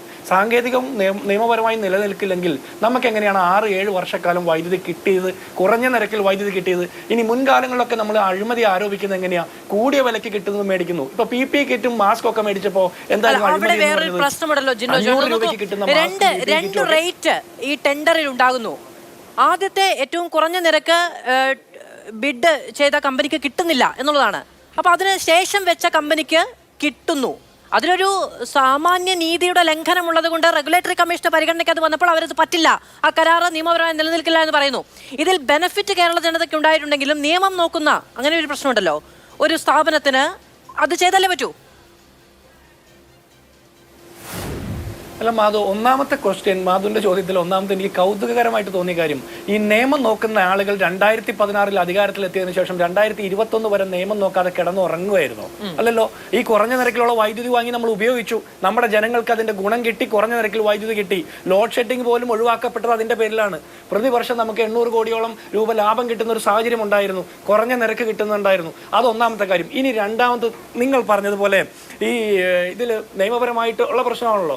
ഇങ്ങനെയുള്ള പ്രശ്നങ്ങൾ ഉണ്ടെങ്കിൽ അതെങ്ങനെയാണ് അതിൻ്റെ നടപടിക്രമങ്ങൾ എടുക്കേണ്ടത്? അങ്ങനെ ആ പ്രൊസീജിയേഴ്സ് പാലിച്ചുകൊണ്ട് നടപടിക്രമങ്ങൾ എടുത്തത്. ഇന്നിപ്പോൾ വൈദ്യുതി ചാർജ് വർദ്ധിപ്പിച്ചു, കേരളത്തിലെമ്പാടും പ്രതിപക്ഷത്തിന്റെ നേതൃത്വത്തിൽ അല്ലെങ്കിൽ സാമാന്യ ജനത്തിന്റെ ഭാഗത്തു നിന്നൊക്കെ സമരങ്ങൾ നടക്കുക. ഈ ഇതുമായി ബന്ധപ്പെട്ട് CPM എന്താ സമരമില്ലാത്തത്?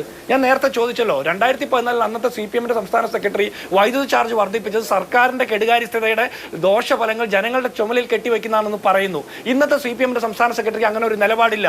ഞാൻ പറയുന്നത് കേരളം ഭരിക്കുന്ന മാർക്സിസ്റ്റ് പാർട്ടിയുടെ നേതാക്കന്മാരുടെ വിയർപ്പിൽ പോലും രക്തഗന്ധമാണ്. സാധാരണ മനുഷ്യരുടെ വിയർപ്പൂറ്റിക്കൊണ്ട് അവരുടെ രക്തം കുടിച്ചുകൊണ്ടാണ് ഇവർ മുന്നോട്ട് പോകുന്നത്. ഇവർ അടുത്ത പഞ്ചായത്ത് തെരഞ്ഞെടുപ്പിനും നിയമസഭാ തെരഞ്ഞെടുപ്പിനും വേണ്ടുള്ള ഫണ്ട് സ്വരൂപിക്കാൻ വേണ്ടിയിട്ട് കുത്തക കമ്പനികളെ ആകർഷിക്കാൻ വേണ്ടിയിട്ടാണ് കുറഞ്ഞ നിരക്കിൽ കിട്ടിയ ഒരു കരാർ അത് റദ്ദാക്കിക്കൊണ്ട് കൂടിയ നിരക്കിന് കരാർ വാങ്ങുന്നു, വൈദ്യുതി വാങ്ങുന്നു എന്ന് പറഞ്ഞാൽ അത് ന്യായീകരിക്കാൻ CPM പ്രതിനിധിക്ക് പോലും ഈ ചർച്ചയിൽ പറ്റുന്നില്ല. ഇതിൽ ഗൂഢാലോചനയുണ്ടെന്ന് പറയുന്നു. ഏത് ഗൂഢാലോചന, ആര് നടത്തി എന്ന് പറയണ്ടേ? ഇന്ന് റെഗുലേറ്ററി കമ്മീഷനിൽ അംഗമായിരിക്കുന്ന ആളുകൾ പോലും അന്ന് കരാർ ഒപ്പിട്ടപ്പോൾ അതിലുണ്ടായിരുന്നു. അങ്ങനെയാണെങ്കിൽ ഗൂഢാലോചനയുടെ ആളുകൾ അവരല്ലേ? ഇതിനെ അങ്ങോട്ടും ഇങ്ങോട്ടും പറഞ്ഞ് തെറ്റിദ്ധരിപ്പിക്കേണ്ട കാര്യമില്ല. ജനങ്ങളെ കരാർ ഒപ്പുവെച്ചത് റെഗുലേറ്ററി കമ്മീഷനല്ലോ, വൈദ്യുതി ബോർഡല്ലേ എന്നുള്ളതാണ് അദ്ദേഹത്തിന്റെ ചോദ്യം. കരാർ ഒപ്പുവെച്ചത് വൈദ്യുതി ബോർഡാണ്. ആ വൈദ്യുതി ബോർഡ് അന്ന് അരിയാടൻ മുഹമ്മദിന് കീഴിലാണ്. അന്ന് ശിവശങ്കരനാണ് അല്ലെ, ശിവശങ്കരനാണ് ബോർഡിന്റെ ഡയറക്ടർ, ചെയർമാൻ. അപ്പോ അന്ന് ഈ കരാർ ബോർഡ് ഒപ്പുവെക്കുന്നു, റെഗുലേറ്ററി കമ്മീഷന് മുന്നിലേക്ക് ഇത് വരുന്നത് ഈ കരാറുമായി ബന്ധപ്പെട്ട പ്രശ്നം വെച്ചിട്ടാണ്. റെഗുലേറ്ററി കമ്മീഷന് മുമ്പിൽ വരുന്നു, റെഗുലേറ്ററി കമ്മീഷൻ അപ്രൂവ് ചെയ്യുന്നില്ല, നിരാകരിക്കുന്നു. ക്യാബിനറ്റിന് സ്പെഷ്യൽ ക്യാബിനറ്റിൽ കൊണ്ടുപോയി ഉമ്മൻചാണ്ടി റെഗുലേറ്ററി കമ്മീഷന്റെ അപ്രൂവൽ ഇല്ലാതെ ഈ കരാറുമായി മുന്നോട്ട് പോകാമെന്ന് ഉത്തരവിടുന്നു. ആ ഉത്തരവ് 2016 ശേഷം റെഗുലേറ്ററി കമ്മീഷൻ വീണ്ടും നിരാകരിക്കുന്നു. എന്നിട്ട് അതിനുശേഷം ഒരുപാട് പ്രൊസീജിയർ ഇതിന്റെ ഭാഗമായി നടന്നിട്ടുണ്ട്. ഇതൊന്നും നടക്കാതെ, ഇതൊന്നും പരിശോധിക്കാതെ നമ്മൾ ഈ അവസാനം വന്ന് നിന്നിട്ട് കരാർ റദ്ദാക്കിയെന്ന് മാത്രം പറയല്ലേ. ശരി ജിൻഡോ, റെഗുലേറ്ററി കമ്മീഷൻ മുമ്പിൽ 2015 മാധു, ഈ കരാർ അല്ല, ഞാൻ ചോദിക്കുന്നത് CPM പ്രതിനിധിയുടെ ന്യായം, ഈ കരാർ നിയമപരമായിട്ട് അല്ലെങ്കിൽ സാങ്കേതികമായിട്ട് നടപടിക്രമങ്ങൾ പാലിക്കാതെ ക്യാബിനറ്റ് സ്പെഷ്യൽ തീരുമാനമെടുത്ത് അവരുടെ വിവേചന അധികാരം ഉപയോഗിച്ച് ഉമ്മൻചാണ്ടി സർക്കാർ പാസ്സാക്കി എന്നല്ലേ? അതുകൊണ്ട് കേരളത്തിലെ ജനങ്ങൾക്ക് ഗുണമല്ലേ ഉണ്ടായേ? നമ്മൾ മുൻകാലങ്ങളിൽ അഴിമതി ആരോപിക്കുന്ന എങ്ങനെയാ? ഈ പറഞ്ഞ തട്ടിപ്പ് നടത്തി എന്ന് പറഞ്ഞാൽ എന്തെങ്കിലും ഇതിന് നേതൃത്വം കൊടുക്കുന്ന മന്ത്രിമാർക്കോ അല്ലെങ്കിൽ വൈദ്യുത ബോർഡിൽ ഇരിക്കുന്ന ഉദ്യോഗസ്ഥർക്കോ എന്തെങ്കിലും നേട്ടമുണ്ടാകണം. അങ്ങനെയല്ലോ, ലാവ്ലിംഗ് കേസ് പോലെയോ അല്ല. ഈ കരാർ പ്രകാരം ജനങ്ങൾക്ക് ഗുണമാണ് ഉണ്ടാകുന്നത്. പക്ഷേ എല്ലാ കുത്തകകളും പ്രവർത്തിക്കുന്നത് അങ്ങനെ തന്നെയാണ്. ആദ്യഘട്ടത്തിൽ ഉണ്ടാകുന്ന കുറച്ച് ലാഭം എന്ന് പറയുന്നത് പിന്നീട് അദ്ദേഹം തന്നെ പറഞ്ഞു ദീർഘകാല ഉണ്ടാവില്ല. അങ്ങനെ പറഞ്ഞു മാധു, അങ്ങനെ പറഞ്ഞു പോലെ 2040 വരെയുള്ള കരാറാണ്, 25 വർഷത്തെ കരാറാണ്. ആ കരാറിൽ നിന്ന് പിന്മാറാൻ ആ കമ്പനികൾക്ക് പറ്റില്ലല്ലോ, സംസ്ഥാനത്തെ വൈദ്യുത ബോർഡിനും പറ്റില്ലല്ലോ. ഇവർ ഇപ്പോൾ നടത്തുന്ന ഓരോ പദ്ധതികൾ നോക്കിയാൽ സ്മാർട്ട് സിറ്റിയിൽ നിന്ന് ഒഴിവാക്കപ്പെടുന്ന അല്ലെങ്കിൽ പറ്റാതെ അത് നടപ്പാക്കാതെ മുന്നോട്ട് പോകുന്ന ടീകോം കമ്പനിക്ക് അങ്ങോട്ട് പണം കൊടുത്ത് ഒഴിവാക്കുന്നു. എന്തിനാ? ഭൂമി കച്ചവടത്തിന് വേണ്ടിയിട്ട്. ഇതുപോലെ സമാനമല്ല ഈ വൈദ്യുത കരാറും എന്ന് നോക്കിയേ. ഈ കരാർ റദ്ദാക്കിയിട്ട് അവർ കൂടിയ തുകയ്ക്കല്ലേ ടെൻഡർ ചെയ്യുന്നത്, കുറഞ്ഞ തുകയ്ക്കാണോ? ഇപ്പോൾ LDF പ്രതിനിധി പറഞ്ഞത് ഉമ്മൻചാണ്ടി സർക്കാരിന്റെ സമയത്ത് കരാറിന്റെ നിയമപരമായിട്ടുള്ള സാങ്കേതികമായിട്ടുള്ള കാര്യങ്ങളാണല്ലോ പറയുന്നത്. എങ്കിൽ 4 രൂപ 29 പൈസ കുറഞ്ഞ നിരക്കിലാണോ നിങ്ങൾ ഇപ്പോൾ വൈദ്യുത ബോർഡ് കോട്ട് ചെയ്തിട്ടുള്ളത്? അല്ലല്ലോ, കൂടിയ നിരക്കിനാണ് വൈദ്യുതി മേടിക്കുന്നത്. അന്നത്തെ നിരക്കിനേക്കാൾ 3 ഇരട്ടി വർദ്ധിപ്പിച്ച നിരക്കിൽ വൈദ്യുതി വാങ്ങിയിട്ട് പറയാ ഞങ്ങൾ എന്തോ നേട്ടം നടത്തിയെന്ന്. എന്നിട്ട് ഇതിന്റെ പാപഭാരം മുഴുവൻ സാധാരണക്കാരുടെ ചുമലിൽ വെച്ച് കെട്ടിക്കൊടുക്കുന്നു. എന്നിട്ട് പറയുകയാണ് അന്നത്തെ 8 വർഷം മുമ്പുള്ള സർക്കാരിന്റെ കുറവാണെന്ന്. 7 വർഷക്കാലം ആ സർക്കാരിന്റെ കരാർ പ്രകാരം വൈദ്യുതി വാങ്ങി, ജനങ്ങൾക്ക് നേട്ടമുണ്ടായി. ഓക്കെ, ഇതാണ് കോൺഗ്രസ് മറുപടി. ശ്രീ ജിജി ജോസഫ് നോക്കൂ, അന്നത്തെ ആ കരാർ എന്ന് പറയുന്നത് അക്കാലത്ത് ലഭ്യമായിരുന്ന കൽക്കരിയുടെ വില അനുസരിച്ച് തീരുമാനിക്കപ്പെട്ട ഒന്നാണ്. കൽക്കരി വില പിന്നീട് ചേഞ്ച് ചെയ്യുമ്പോൾ അതിനനുസരിച്ച് വില പരിഷ്കരിക്കപ്പെടുകയും ചെയ്യും അല്ലെ? അതിനുശേഷം ഞാൻ അങ്ങോട്ട് വീണ്ടും ആവർത്തിച്ച് അതേ ചോദ്യം ചോദിക്കുകയാണ്. ഇപ്പോൾ നമുക്ക് ഈ പറയുന്ന ഷോർട്ട് ടൈം കരാറുകളാകട്ടെ, ഇനി നമുക്ക് ഏർപ്പെടാനുള്ള സാധ്യതകൾ അന്വേഷിക്കുന്ന ലോങ് ടൈം കരാറുകളാകട്ടെ, അവിടെയൊക്കെ ഈ കൽക്കരി വില ഇത്രയും കൂടി നിൽക്കുന്ന സാഹചര്യമുള്ളത് എന്നുള്ളതും ഇമ്പോർട്ടഡ് കൽക്കരി ഉപയോഗിക്കണമെന്ന കേന്ദ്ര നയവും ഒക്കെ വിഘാതമാകുന്നതിന്റെ പേരിലാണ് ഈ 6 രൂപയ്ക്കും 8 രൂപയ്ക്കും വരെ നമുക്ക് വൈദ്യുതി വാങ്ങേണ്ടി വരുന്നത്. അതുകൊണ്ടാണ് ഇപ്പോൾ നഷ്ടമുണ്ടാകുന്നത് എന്നുള്ളതാണ് അദ്ദേഹം പ്രാഥമികമായി മുന്നോട്ട് വെച്ച ഒരു ആരോപണം എന്ന് പറയുന്നത്.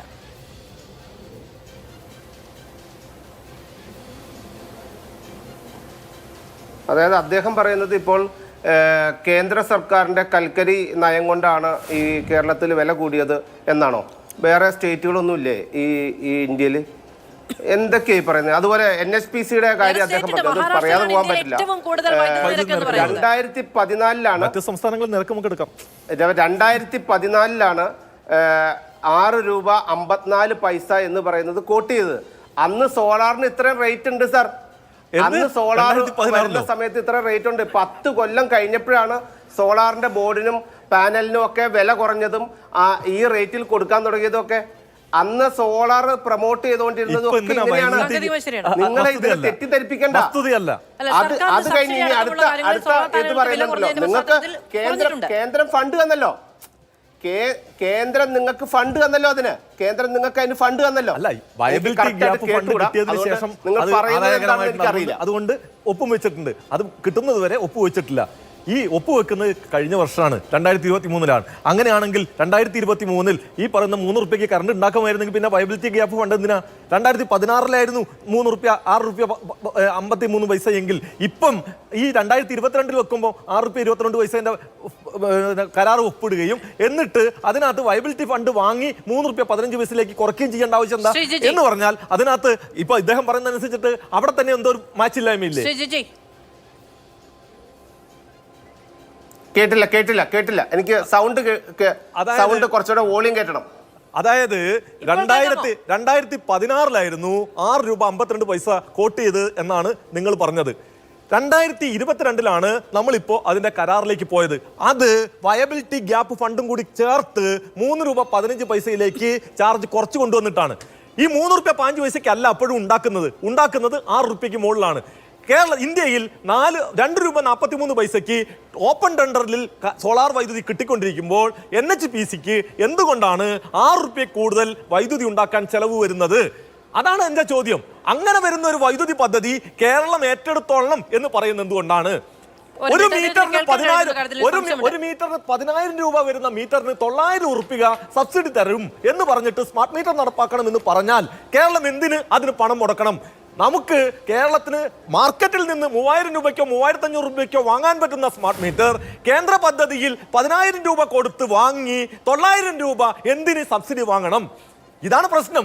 10,000 രൂപയ്ക്ക് അവരുടെ ടോട്ടക്സ് പദ്ധതി പ്രകാരം 10,000 രൂപയ്ക്ക് മീറ്റർ വാങ്ങി നിങ്ങൾ വെക്കണം. പ്രാഥമികമായ പ്രശ്നം എന്താണെന്ന് വെച്ചിട്ടുണ്ടെങ്കിൽ കേന്ദ്ര പദ്ധതി ശ്രീ ജിജി ജോസഫ് അങ്ങ് കേൾക്കാമോ? സബ്സിഡി നഷ്ടപ്പെടുത്തിയാൽ ലാഭമാകുമ്പോൾ സബ്സിഡി നഷ്ടപ്പെടുത്തും. ജിജി അങ്ങ് കേൾക്കാമോ? സാങ്കേതിക പ്രശ്നമുണ്ട്, പെട്ടെന്ന് പരിഹരിക്കുന്ന ഞാൻ വിചാരിക്കുന്നു. ഇത് നോക്കൂ, ഈ പറയുന്ന കാര്യങ്ങളൊക്കെ ശരി എന്നിരിക്കെ അത് കാരണം അദ്ദേഹം ഉന്നയിച്ചൊരു കാര്യമാണ്. ഞാൻ തുടക്കത്തിൽ പറഞ്ഞു ഇതിന്റെ പ്രാഥമികമായ പ്രശ്നം എന്ന് പറയുന്നത് ഇന്നലെ വൈകുന്നേരം 5:45 നമ്മൾ ഒരു ദിവസത്തെ മുൻകാല പ്രാബല്യത്തോടു കൂടി വർധന വരുത്തിയ താരിഫ് ആണ്. അപ്പോ അതുമായി ബന്ധപ്പെട്ടാണ് ഈ പറയുന്ന ചോദ്യങ്ങളൊക്കെ. അതിൽ ഏറ്റവും പ്രാഥമികമായ ഒരു ചോദ്യം പ്രതിപക്ഷം ഉന്നയിച്ചൊരു കാര്യം ഈ കരാറുമായി ബന്ധപ്പെട്ടതാണ്. ഞാൻ പറഞ്ഞത് പ്രതിപക്ഷം ഉന്നയിച്ചത് യഥാർത്ഥത്തിൽ ആ ദീർഘകാല കരാർ റദ്ദ് ചെയ്തതിൽ പ്രശ്നമുണ്ട് എന്നത് ഞാനും പറഞ്ഞു. അത് അവധാനതയോടുകൂടിയല്ല റെഗുലേറ്ററി കമ്മീഷൻ ചെയ്തത്. അങ്ങനെ അത് എത്തിക്കുന്നതിനകത്ത് പലതരത്തിലുള്ള ഗൂഢാലോചനകൾ ഉണ്ടായിട്ടുണ്ടെങ്കിൽ അത് പരിശോധിക്കപ്പെടുകയും ചെയ്യണം. പക്ഷേ ഞാൻ പറയട്ടെ, ആര് പരിശോധിക്കുന്നുള്ളതൊക്കെ നമുക്ക് കാരണം അതിനിപ്പോഴും അല്ല ഞാൻ പറയട്ടെ അതിനകത്ത് ഇപ്പോഴും പരിശോധനകൾ നടക്കുന്നുണ്ട്. ആര് പരിശോധിക്കുന്നുണ്ട്? ഗവൺമെന്റ് തലത്തിൽ അക്കാര്യത്തിൽ പരിശോധനകൾ നടക്കുന്നുണ്ട്. എന്നാരും പറഞ്ഞു കേട്ടില്ലല്ലോ ശ്രീ. ഇപ്പോഴാണ് ഈ പറയുന്ന റെഗുലേറ്ററി കമ്മീഷന്റെ ഉത്തരവ് പുനഃസ്ഥാപിക്കപ്പെട്ടതിന് ശേഷം സുപ്രീം കോടതിയിൽ ഈ സാധനം വൈദ്യുതി നിരക്ക് വർധനയുമായി ബന്ധപ്പെട്ട് ശ്രീ കൃഷ്ണൻകുട്ടിയോട് പ്രതികരണം ചോദിച്ചപ്പോൾ അദ്ദേഹം പറയുന്നത് മറ്റൊരു നിവൃത്തിയുമില്ല, ഇത് കേൾക്കൂ. അതിനകത്ത് സ്റ്റേ കിട്ടിയത് 2 മാസമായിട്ടേ ഉള്ളൂ. ഈ സ്ഥാനത്തിനകത്ത് തീർപ്പ് കൽപ്പിക്കപ്പെട്ട് സുപ്രീം കോടതി പോയി ഇത് തീർപ്പ് കൽപ്പിക്കപ്പെട്ടിട്ട് 2 മാസം അവിടെയും തീർപ്പ് കൽപ്പിക്കപ്പെട്ടിട്ടില്ല. കേൾക്കുക മാത്രമല്ലല്ലോ, ചോദിക്കാൻ കൂടി വേണ്ടേ? അപ്പോ ജനങ്ങളെ ഡയറക്റ്റായി ബാധിക്കുന്ന മാത്രമല്ല ശ്രീ സുരേഷ് കുമാർ, ഇതിൽ ഏറ്റവും വലിയ പ്രശ്നം എന്താണെന്നറിയാമോ? 3 മാസം കഴിഞ്ഞാൽ അടുത്തത് വരുമല്ലോ. 3 മാസം കഴിഞ്ഞാൽ അടുത്തത് വരുമല്ലോ, അതും നമ്മൾ തന്നെ താങ്ങണല്ലോ. ഞാൻ പറയട്ടെ, അതായത് 3 മാസം കഴിഞ്ഞാൽ അടുത്ത് വരുന്നുള്ളത് അല്ല ഇതിനകത്തുള്ള വിഷയം ഈ ദീർഘകാല കരാറിന് ഈ താരിഫ് പരിഷ്കരണത്തിലുള്ള ഇമ്പാക്ട് എന്ന് പറയുന്നത് ഈ പറയുന്ന രൂപത്തിൽ വലിയ ഇമ്പാക്ട് ഇല്ല. ചെറിയ ഇമ്പാക്ട് ആണെങ്കിൽ പോലും ഉണ്ടാകാൻ പാടില്ലാത്തതാണ് എന്നത് വസ്തുത ഇരിക്കുമ്പോൾ തന്നെ ദീർഘകാല കരാറാണ് ഈ പറയുന്ന വൈദ്യുതി ചാർജ് വർധനവിന്റെ മുഴുവൻ കാരണവും എന്ന പ്രതിപക്ഷത്തിന്റെ വസ്തുത വിരുദ്ധമാണ്.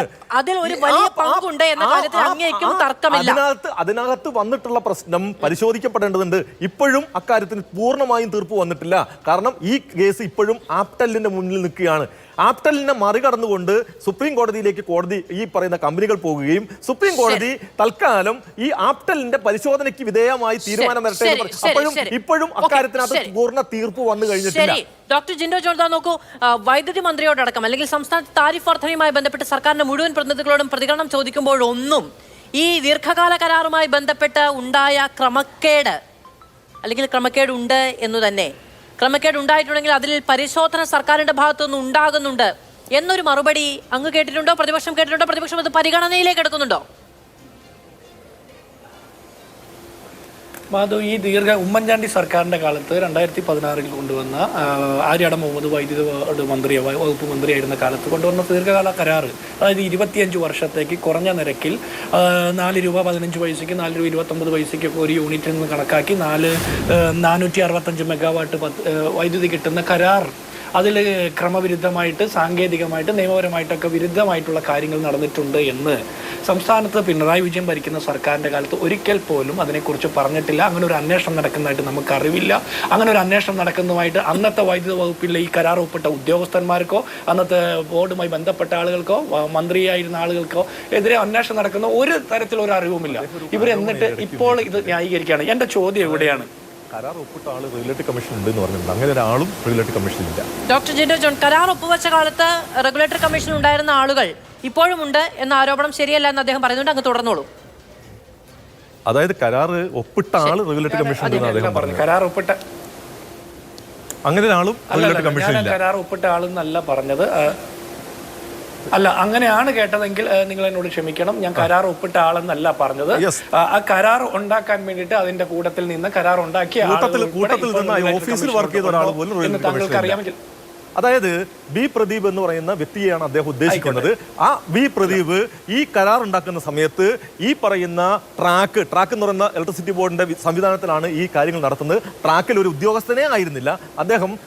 കാരണം അന്ന് ഈ പറയുന്ന പോലെ വൈദ്യുതി ഭവനിലെ പ്രധാനപ്പെട്ട സീറ്റുകളിലൊന്നും ആയിരുന്നില്ല അദ്ദേഹം പ്രവർത്തിച്ചിരുന്നത്. അതുകൊണ്ട് അക്കാര്യത്തിനകത്ത് യാതൊരു തെറ്റിദ്ധാരണ വേണ്ട. ആ കരാറുമായി ഒരു വിധത്തിലും ബന്ധപ്പെട്ട ആളല്ല ബി പ്രദീപ്. പക്ഷെ ബി പ്രദീപിന് ഈ കരാറിൽ ബന്ധമുണ്ട്, അതുകൊണ്ട് അയാളെ റെഗുലേറ്ററി കമ്മീഷൻ മെമ്പർ ആക്കരുത് എന്ന് പറഞ്ഞിട്ട് ബി അശോക് കത്ത് കൊടുക്കുകയും ആ കത്ത് ഹൈക്കോടതിയിൽ കൊണ്ടുപോയി ഇതിന് ആസ്പിരന്റ് ആയിട്ടുള്ള മറ്റൊരു ഉദ്യോഗാർത്ഥി ആ കത്ത് അവിടെ എവിഡൻസ് ആയി ഹാജരാക്കുകയും ചെയ്തിട്ടുണ്ട്. അത്തരത്തിൽ ഒരുപാട് ഗൂഢാലോചനകളുണ്ട്. അതൊക്കെ നമുക്ക് പരിശോധിക്കേണ്ടതാണ്. അങ്ങ് തുടർന്നോളൂ. അല്ല, അപ്പോൾ ഞാൻ പറഞ്ഞ കാര്യത്തിലേക്ക് ഏകദേശം എത്തി. അന്നത്തെ ബോർഡ് ചെയർമാൻ വി അശോകിന്റെ കത്തുണ്ടെന്നൊക്കെ ഇദ്ദേഹം പറഞ്ഞല്ലോ. നമുക്ക് ആ കത്തുകളുടെ വിവരത്തിന്റെ അടിസ്ഥാനത്തിലല്ലേ നമുക്ക് സംസാരിക്കാൻ പറ്റുള്ളൂ. ഞാൻ പറയട്ടെ, അല്ല അദ്ദേഹം പറയട്ടെ. ശ്രീ സുരേഷ് കുമാർ, ഒരുപാട് തവണയായി അദ്ദേഹം സംസാരിക്കുന്നതിനിടയ്ക്ക് അങ്ങിടപെടും. തീർച്ചയായിട്ടും ഞാൻ പറഞ്ഞോട്ടെ. ഞാൻ ചോദിക്കുന്നത്, താങ്കൾ പറഞ്ഞൊരു കാര്യമുണ്ട്, റെഗുലേറ്ററി കമ്മീഷൻ, നിലവിലെ റെഗുലേറ്ററി കമ്മീഷൻ വേണ്ടത്ര അവധാനതയോടെയല്ല അന്നത്തെ കരാർ റദ്ദാക്കിയത് എന്ന്. ശരിയാണല്ലോ. അപ്പൊ ഈ റെഗുലേറ്ററി കമ്മീഷനിൽ ഇരിക്കുന്ന വിൽസനെയും പ്രദീപിനെയും നിയമിച്ചത് ആരാണ്? LDF സർക്കാരാണ്. അപ്പൊ വേണ്ടത്ര അവധാനതയോടെ അല്ലാതെ കുറഞ്ഞ നിരക്കിൽ കേരളത്തിന് വൈദ്യുതി കിട്ടുന്ന കരാർ റദ്ദാക്കിയ ആ റെഗുലേറ്ററി കമ്മീഷൻ അംഗങ്ങൾക്കെതിരെ CPM എന്ന് പറഞ്ഞ പാർട്ടിയുടെ നിലപാട് എന്താണ്? നിങ്ങൾ എന്തെങ്കിലും ഒരു നിലപാട് പ്രഖ്യാപിച്ചിട്ടുണ്ടോ? കേരളത്തിലെ വൈദ്യുത വകുപ്പിന്റെ നിലപാട് എന്താണ്? എന്തെങ്കിലും ഒരു നിലപാട് പ്രഖ്യാപിച്ചിട്ടുണ്ടോ? കേരളം ഭരിക്കുന്ന പിണറായി സർക്കാരിന്റെ നിലപാട് എന്താണ്? നിങ്ങൾ എന്തെങ്കിലും പറഞ്ഞിട്ടുണ്ടോ? കാരണം അവധാനതയില്ലാതെ ഒരു കരാർ റദ്ദാക്കിയപ്പോൾ, സാങ്കേതികത്വത്തിന്റെ പേര് പറഞ്ഞ ഒരു കരാർ റദ്ദാക്കിയപ്പോൾ 3.5 കോടി ജനങ്ങളുടെ മേലിൽ കൂടിയ വൈദ്യുതി ചാർജിന്റെ ആ തീരുവയും മറ്റു കാര്യങ്ങളും എല്ലാം അടിച്ചേൽപ്പിക്കുന്ന ആ തീരുമാനമെടുത്ത റെഗുലേറ്ററി ബോർഡ് അംഗങ്ങളുണ്ടല്ലോ, അവരുടെ ഒരു ആനുകൂല്യങ്ങളും കുറയുന്നില്ല. അവർക്ക് ആനുകൂല്യങ്ങൾ കാലാകാലങ്ങളിൽ കൂടി കിട്ടുന്നേ ഉള്ളൂ. അപ്പൊ കുറവ് വരുന്ന സാധാരണക്കാരന്റെ പക്ഷത്ത് നിൽക്കേണ്ട പാർട്ടിയുടെ നിലപാട് എന്താണ്? ഈ റെഗുലേറ്ററി കമ്മീഷൻ അംഗങ്ങൾക്കെതിരെ നിങ്ങളുടെ നിലപാട് എന്താണ്? അത് ഇതേവരെ പറഞ്ഞിട്ടുണ്ടോ? പറഞ്ഞിട്ടില്ല. രണ്ടാമത്തത്, ഈ LDF വരും എല്ലാം ശരിയാകുമെന്ന് പറയുമ്പോൾ കഴിഞ്ഞ ദിവസം സപ്ലൈകോയുടെ വില വർദ്ധിപ്പിച്ചു, വൈദ്യുതി ചാർജ് വർദ്ധിപ്പിക്കുന്നു, അടുത്ത മാർച്ചിൽ വീണ്ടും 12 പൈസ വർദ്ധിപ്പിക്കുന്നു, വെള്ളക്കരം ഓൾറെഡി വർദ്ധിപ്പിച്ചിട്ടുണ്ട്, ഇനി അടുത്ത വർഷത്തെ ബഡ്ജറ്റ് വരുമ്പോൾ വീണ്ടും വർദ്ധിപ്പിക്കും. ഇങ്ങനെ വർദ്ധിപ്പിക്കുന്നതിനെയാണോ നിങ്ങൾ എല്ലാം ശരിയാകുന്നതെന്ന് പറഞ്ഞാൽ എനിക്ക് മനസ്സിലാകുന്നില്ല. നമ്മൾ ഈ PPE കിറ്റിന്റെ കാര്യം പറഞ്ഞപ്പോൾ മാധു നേരത്തെ ഇടപെട്ടു. PPE കിറ്റിലെ അഴിമതി നമ്മൾ എന്താ പറയുന്നത്? 500 രൂപയ്ക്ക് പൊതുമാർക്കറ്റിൽ കിട്ടുന്ന സാധനം 1500 രൂപയ്ക്ക് വാങ്ങി, അത് അസാധാരണ കാലത്തെ അസാധാരണ സാഹചര്യം മനസ്സിലാക്കിക്കൊണ്ട് കൂടിയ തുകയ്ക്ക് കോട്ട് ചെയ്ത് വാങ്ങി എന്ന് പറയുന്നത്. അങ്ങനെ ഒരു സാഹചര്യമല്ല ഉമ്മൻചാണ്ടി സർക്കാരിന്റെ കാലത്തുണ്ടായത്. കുറഞ്ഞ നിരക്കിൽ കോട്ട് ചെയ്ത് 25 വർഷത്തേക്ക് കരാർ ഒപ്പിട്ട് വൈദ്യുതി വാങ്ങിക്കൊണ്ടിരുന്ന് 7 വർഷക്കാലം അത് കിട്ടി. അതിന്റെ ഗുണഫലങ്ങൾ കേരളത്തിലെ ജനങ്ങൾക്ക് കിട്ടിക്കൊണ്ടിരിക്കുമ്പോൾ ഒരു സുപ്രഭാതത്തിൽ റെഗുലേറ്ററി ബോർഡ് തീരുമാനിക്കണം ആ കരാർ റദ്ദാക്കുകയാണ്. എന്നിട്ട് കൂടിയ നിരക്കിൽ വൈദ്യുതി വാങ്ങുന്നു, എന്നിട്ട് സാങ്കേതികത്വം പറയുന്നു, എന്നിട്ട് ഇപ്പോഴെന്താ സംഭവിക്കുന്നത്? ഇതിന്റെ മുഴുവൻ പാപഭാരവും ജനങ്ങളുടെ മേലെ അടിച്ചേൽപ്പിക്കുന്നു. എന്നിട്ട് വൈദ്യുത മന്ത്രി പറയുന്നു വേറെ ഒരു നിർവാഹവുമില്ലെന്ന്. ഈ വൈദ്യുത വകുപ്പിനൊക്കെ എന്താ പണി? ഇവര് റെഗുലേറ്ററി ബോർഡിനെതിരെ കമ്മീഷനെതിരെ എന്തെങ്കിലും അഭിപ്രായം പറഞ്ഞിട്ടുണ്ടോ? അവർ ചെയ്ത് ജനാധിപത്യ വിരുദ്ധമാണ്, ജനവിരുദ്ധമാണ്. വാർത്തയുണ്ടെന്ന് നമുക്ക് അംഗീകരിക്കാമായിരുന്നു. ശ്രീ ജിജി ജോസഫ്, ഇപ്പോ ഇതിലേറ്റവും വലിയ പ്രശ്നം എന്ന് പറഞ്ഞാൽ നമ്മൾ ഇന്നലെ ഈ വാർത്ത വന്നപ്പോൾ മുതൽ ജനങ്ങളിലേക്ക് ഇറങ്ങിച്ചെന്ന് ആളുകളോട് ഇത് ചോദിക്കുമ്പോൾ മുന്നോട്ട് പോകാൻ കഴിയാത്ത ജീവിത പ്രാരാബ്ധങ്ങൾ ചൂണ്ടിക്കാണിച്ചുള്ള ആളുകൾ, ചെറിയ ചെറിയ കച്ചവട സ്ഥാപനങ്ങൾ നടത്തുന്നവർ, തേപ്പ് ജോലി ചെയ്യുന്നവർ ഒക്കെ, അവരൊക്കെ മുന്നോട്ട് വെക്കുന്ന വലിയ ആശങ്കയുണ്ട്.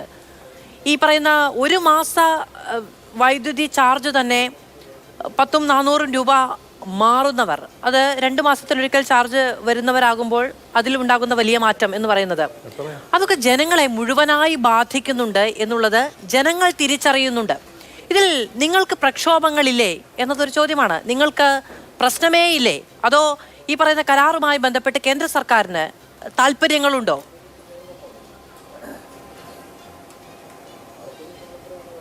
അല്ല, ഇപ്പോൾ ഈ ദീർഘകാല കരാർ റദ്ദാക്കിയത് കേന്ദ്ര സർക്കാരാണെന്ന് അദ്ദേഹം പറയുന്നില്ലല്ലോ. അദ്ദേഹം പറയുന്നത് അത് ഗൂഢാലോചന ഉണ്ടെന്നാണല്ലോ പറയുന്നത്. അപ്പോൾ അതിനെക്കുറിച്ച് സമരങ്ങളുണ്ടാവും. സമരങ്ങൾ ഇന്നും ഒക്കെ ആയിട്ട് പല സ്ഥലത്തും നടന്നിട്ടുണ്ട്. അതിൻ്റെ റിപ്പോർട്ട് എടുക്കലല്ലോ. നമുക്ക് എപ്പോഴും ഒരു ചർച്ച എപ്പോഴും തർക്കത്തിൻ്റെ അടിസ്ഥാനത്തിലും അങ്ങോട്ടും ഇങ്ങോട്ടും ചെളി വാരി എറിഞ്ഞതിൻ്റെ കാര്യത്തിൽ ഇത് മുന്നോട്ട് പോവില്ലല്ലോ. പോസിറ്റീവായിട്ട് എന്ത് ചെയ്യാം എന്നുള്ളതിനെക്കുറിച്ച് നിങ്ങൾ ആലോചിക്കണം. ഇപ്പോൾ അദ്ദേഹം പറയുന്നത് NHPC ഇത് ഇപ്പോഴും 6 രൂപ 54 പൈസയ്ക്കാണ് എന്നൊക്കെ അദ്ദേഹം പറഞ്ഞു. അപ്പോൾ എനിക്ക് അതിൻ്റെ അകത്ത് പറയാനുള്ളത്, നമ്മുടെ ഒരു കമ്പനി പ്രോജക്റ്റ് വെച്ച് കഴിയുമ്പോൾ RRA ഉണ്ട്. ആ ബഡ്ജറ്റ് എടുത്ത് നോക്കിയാൽ അറിയാം. റെഗുലേറ്ററി റേറ്റഡ് അസറ്റ് എന്ന് പറയും. നിങ്ങൾ 10 കൊല്ലമാണ് ഒരു നാട്ടിലൊരു പ്രോജക്റ്റ്, ഞങ്ങൾ സുബാൻസുരി പ്രോജക്റ്റ് ആസാമിലെ പ്രോജക്റ്റ് നടത്തുന്നത് 10 കൊല്ലം സമരമായിരുന്നേ. സമരവും പ്രശ്നങ്ങളുമായിരുന്നു. ഈ 10 കൊല്ലത്തെ ആ ചെലവും ബാക്കി എല്ലാം കൂടെ ചേർത്തിട്ടാണ് നമ്മൾ റെഗുലേറ്ററി അസറ്റായിട്ട് കാണിക്കും. ഈ അസറ്റിനെ ആ തുകയെ സെൻട്രൽ ഈ നമ്മുടെ റെഗുലേറ്ററി ബോർഡും ഒക്കെ ആയിട്ട് അതോറിറ്റി ഒക്കെ ആയിട്ട് നമ്മൾ സംസാരിച്ച് നമുക്ക് ഇത്രയും രൂപയ്ക്ക് ഇത് കൊടുക്കാൻ പറ്റുള്ളൂ എന്ന് പറയും. അതിലൊരു തർക്കമോ അതിലൊരു ബാർഗൈനിങ് ഉണ്ട്, അങ്ങോട്ടും ഇങ്ങോട്ടും കൂടെ സംസാരിച്ച്. അതിനുശേഷം അതുമായി ബന്ധപ്പെടുത്തിയാണ് നമ്മൾ റേറ്റ് കൊടുക്കുന്നത്. ആ റേറ്റ് കൊടുക്കുമ്പോൾ അത് പിന്നെ വയബിൾ ആവാൻ നമ്മൾ സെൻറ്ററുമായിട്ട് സംസാരിക്കും. നമുക്കിതെങ്ങനെ സെൻറ്ററുമായിട്ട് ഇത് മുന്നോട്ട് പോകാം, കേരള സർക്കാരിന് അതിൻ്റെ വയബിലിറ്റി ഗ്യാപ്പ് ഫണ്ട് കിട്ടുമോ, ഇത്തരം കാര്യങ്ങൾക്കൊക്കെ കേന്ദ്രം സഹായിക്കുന്നുണ്ടല്ലോ. പിന്നെ സോളാറുമായിട്ട് ബന്ധപ്പെട്ട് പല കാലഘട്ടത്തിലും പല റേറ്റുകളാണ് ഉണ്ടായിരിക്കുന്നത്. ഇപ്പോൾ വന്നിരിക്കുന്നതിന് വളരെ ചീപ്പായിട്ടാണ് റേറ്റുകൾ പോയിരിക്കുന്നത്. ഇതിൽ നമ്മൾ ഒരുപാട് വിട്ടുവീഴ്ച ചെയ്തിട്ടുണ്ട്. ഇത് ഈ ബിജു പ്രഭാകർ എന്ന് പറയുന്നത്, ഞാൻ അദ്ദേഹത്തെ പ്രശംസിക്കുകയാണ്. അദ്ദേഹത്തിൻ്റെ ഒരു വലിയ എഫർട്ട് എടുത്ത് ഡയറക്ടർ സജീവ് എന്ന് പറഞ്ഞ സാറ് ഇങ്ങനെയുള്ള വലിയ എഫർട്ടിൻ്റെ അടിസ്ഥാനത്തിലാണ് ഇത് ഇപ്പോഴെങ്കിലും അത് പ്രാവർത്തിയാക്കാൻ കഴിഞ്ഞത്. പിന്നെ പല പ്രാവശ്യവും നമ്മൾ ഈ പ്രോജക്റ്റുകൾ എടുത്തു വയ്ക്കുമ്പോൾ കേന്ദ്ര സർക്കാരിൻ്റെ പ്രോജക്റ്റുകൾ പല സമയത്ത് കൊണ്ടുവരുമ്പോഴും പംപ്ഡ് സ്റ്റോറേജിനെ കുറിച്ച് സംസാരിക്കുമ്പോഴും നമുക്ക് ഇൻട്രസ്റ്റ് ഉണ്ടെന്ന് പറയുമ്പോഴും വേറൊരു കമ്പനി ഇൻവെസ്റ്റ് ചെയ്യാമെന്ന് ആലോചിക്കുന്ന സമയത്ത് പോലും കേരള സർക്കാരിന്റെ ഭാഗത്തുനിന്ന് അതൊരു പോസിറ്റീവായിട്ടുള്ള നിലപാടല്ല ഉണ്ടായിട്ടുള്ളത്. ഇത് നിങ്ങൾക്ക് ഇനി പേഴ്സണലായിട്ട് നിങ്ങൾ രണ്ടുപേരും അങ്ങോട്ടും ഇങ്ങോട്ടും ഈ പറയുന്ന പ്രോജക്റ്റുകളിൽ ജനങ്ങൾക്ക് ആവശ്യമുള്ള കാര്യങ്ങളിൽ കണ്ണുകെട്ടി കളിക്കുന്നത് ഇന്ന് കോടതിയിലടക്കം പല കാര്യങ്ങൾ വന്നല്ലോ. എനിക്ക് ഒറ്റ കാര്യം കൂടി അങ്ങോട്ട് ചോദിച്ചിട്ട് ഈ ചർച്ച അവസാനിപ്പിക്കാമെന്നാണ് ഞാൻ വിചാരിക്കുന്നത്. അങ്ങ് ആദ്യം തുടക്കത്തിൽ പറഞ്ഞൊരു കാര്യമാണത്, ഈ KCB അടക്കമുള്ള അധിക നിയമനങ്ങളും അനുഭവിക്കുന്ന അധിക പ്രിവിലേജുകളും എന്ന കാര്യം ഇപ്പൊ ജിൻഡോ ജോൺ പറഞ്ഞ് അവസാനിപ്പിക്കുമ്പോഴും പറയുന്നു ഇതിന് ഉത്തരവാദികളായവർക്ക് ഒരു തട്ടുകേടും ഉണ്ടാകുന്നില്ല എന്നുള്ളതാണ്. ഗൂഢാലോചന ഉണ്ട് എന്നൊക്കെ പറയുന്നുണ്ടെങ്കിലും അവർക്ക് നിയമപരമായി ഇതിനെ നേരിടേണ്ടി വരില്ല, അവരുടെ യാതൊരു തരത്തിലുള്ള ആനുകൂല്യങ്ങളും പിടിവീടില്ല, അതിലെന്തെങ്കിലും തരത്തിലുള്ള കട്ടുണ്ടാവില്ല. ഇതിന് ജനങ്ങൾക്ക് മാത്രമാണ് ആത്യന്തികമായ നഷ്ടമുണ്ടാകുന്നത്. ഈ പ്രിവിലേജുകളെല്ലാം ഇങ്ങനെ തുടരുകയും ചെയ്ത് ആരും ചോദ്യം ചെയ്യുകയുമില്ല.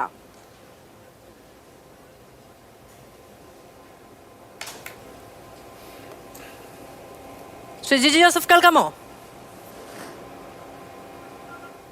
കേട്ടില്ല. അങ്ങ് തുടക്കത്തിൽ പറഞ്ഞൊരു കാര്യം, ഡോക്ടർ ജിൻഡോ ജോണും ആവർത്തിച്ച് പറഞ്ഞൊരു കാര്യം എന്ന് പറയുന്നതിന് ഉത്തരം അങ്ങ് കേൾക്കാമോ?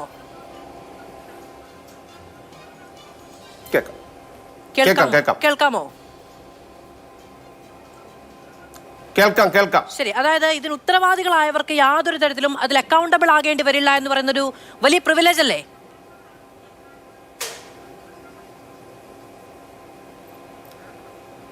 അല്ല, ഇത് ഉത്തരവാദികളായവര് ഇത് ആരാണ് ഇത് കൈകാര്യം ചെയ്യുന്നത്, ഇവരാരെ അഡ്രസ്സ് ചെയ്യുന്നത്, അതാണ് ഏറ്റവും ആദ്യം മനസ്സിലാക്കേണ്ടത്. പൊതുജനത്തെയാണ് അവർ അഡ്രസ്സ് ചെയ്യേണ്ടത്.